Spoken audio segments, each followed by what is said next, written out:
Prelims clear नहीं हुआ, पहली बार है या दूसरी बार या हर बार की यही कहानी है? Let me tell you, you are not alone. चलो आज बात करते हैं उस बारे में जो बहुत से लोग एडमिट नहीं करना चाहते। हमें तो बोला जाता है कि प्रीलिम्स तो इजी होता है, कोई जाता है, focus on mains and optional. But let me tell you that prelims is the most brutal stage of the exam. लेकिन क्यों? क्योंकि ये सिर्फ नॉलेज का टेस्ट नहीं है, it's a game of elimination.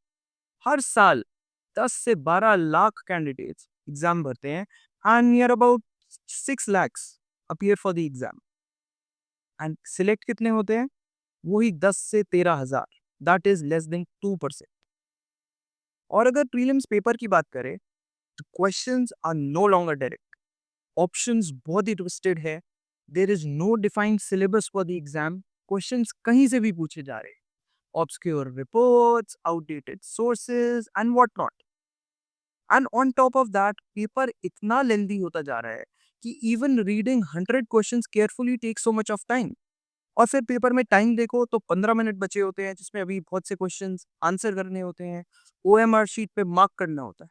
And on top of that the day of prelims itself is so brutal. Centre कहीं दूर पड़ता है, टाइम पे पहुंचना है, बैग कहाँ रखना है, मई जून की वो इंटेंस गर्मी, 40-45 डिग्रीज टेम्परेचर हो रहा है, और फिर दोनों पेपर्स के बीच वो 3 घंटे का गैप। अगेन टेम्परेचर्स, दोपहर का टाइम होता है, टेम्परेचर्स रीचिंग 40-45 डिग्रीज। दिमाग में हजारों चीजें घूम रही होती हैं कि मैंने सिली मिस्टेक कर दी, पेपर पूरा नहीं हुआ, उसका क्या आंसर था, कितने अटेम्प्ट करने थे, कितने कर पाया। And on top of that you have to appear for CSAT paper as well, जिसमें तुम्हारा पूरा फोकस और पूरा टेंशन चाहिए। इस सब के बीच में कहाँ से आएगा वो? और अब तो सीसैट का पेपर भी बहुत बड़ा हर्डल बन चुका है। Earlier it used to be a formality, और अब इंग्लिश कॉम्प्रिहेंशन इतने टफ होते जा रहे हैं, एक कॉम्प्रिहेंशन को 2 से 3 बार पढ़ना पड़ रहा है और तब भी आंसर समझ नहीं आ रहा है। मैथ्स लेंदी होता जा रहा है, ट्रिकी होता जा रहा है, और इवन लॉजिकल रीजनिंग कंफ्यूजिंग हो गया है। So many candidates who reach the interview stage, who even make it to the merit list, वो भी अगली बार प्रीलिम्स उनका नहीं क्लियर हो पा रहा है बिकॉज ऑफ सीसैट। बट अगर आप इस सब से स्ट्रगल कर रहे हैं तो let me tell you, you are not alone. Standard बदल रहा है और बहुत तेजी से बदलते जा रहा है।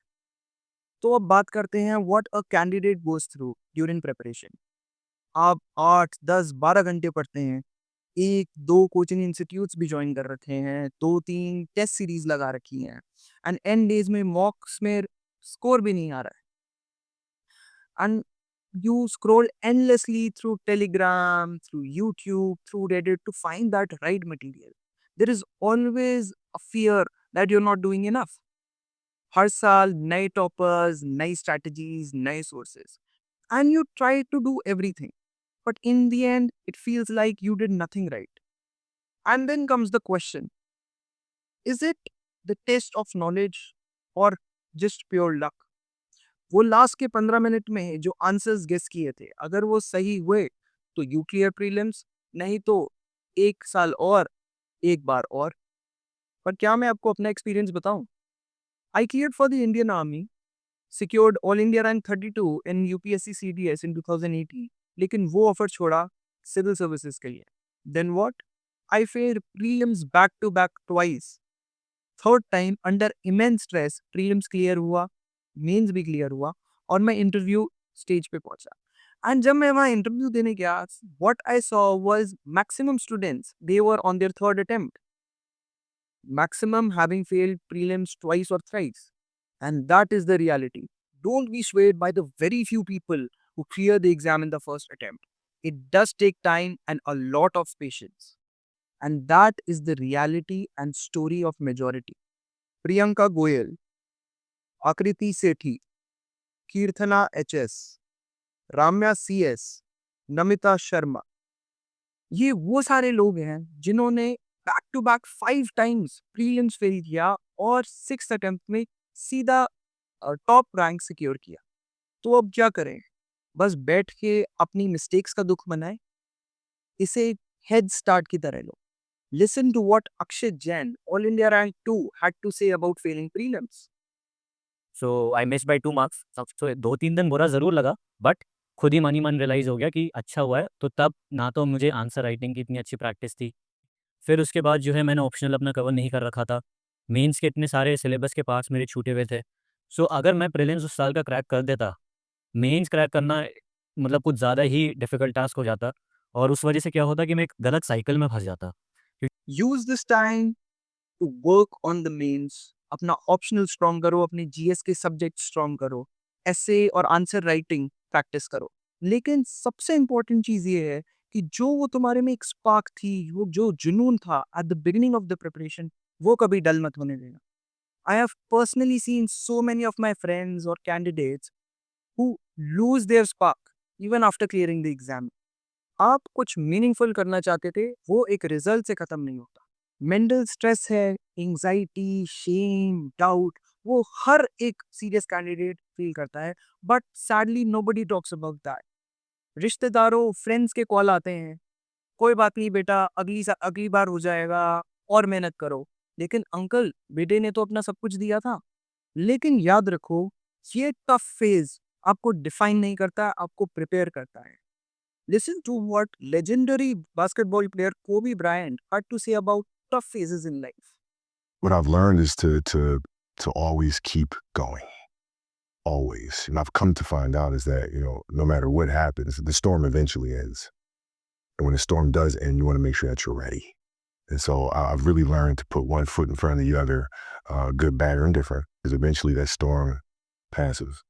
So make sure when the storm passes, you are ready. You are ready to take on mains, you have your optional in check, and you clear the exam with flying colors. But I want to take this moment to tell each one of you that I'm proud of you. I am proud of each aspirant जो अपने उस dream के लिए struggle कर रहा है। Your friends are doing jobs, they are earning money, latest iPhones लेते हैं, शिमला मनाली के ट्रिप्स मार रहे हैं, some are even getting married, progressing in life, and you feel like you are stuck in the same loop. आप अभी भी अपने पेरेंट्स की पॉकेट मनी पे डिपेंडेंट हो, दिन रात एक करके लगे हुए हो, इतने फेलियर्स, इतने डिसअपॉइंटमेंट के बाद भी खड़े हो अपने उस ड्रीम के लिए। That is why I said I am proud of each one of you. It is very easy to give up and move on, but it takes everything to stand on the battlefield, to get tested every day, to face failures, but come back stronger. And that is why I said I am proud of each one of you. Let me know in the comments down below what difficulties are you facing in the exam, or just reach out to me over mail. आपके सारे doubts, stress, anxieties, or any exam related doubt, and I'm here to help you. I'm here to listen to you, to talk about the things that are not, sadly, not talked about in this exam. Everybody is talking about the strategies, the success stories, what to read, what not to read, but nobody is talking about the real issues that the candidates, the aspirants are facing. I will make sure that I personally guide you, help you with the best of my abilities. Let's keep the conversation real. No filters, just the truth. Share this video with a friend you think needs to listen to this. They might be facing a lot more than you can imagine. Stay strong. See you in the next one, warriors.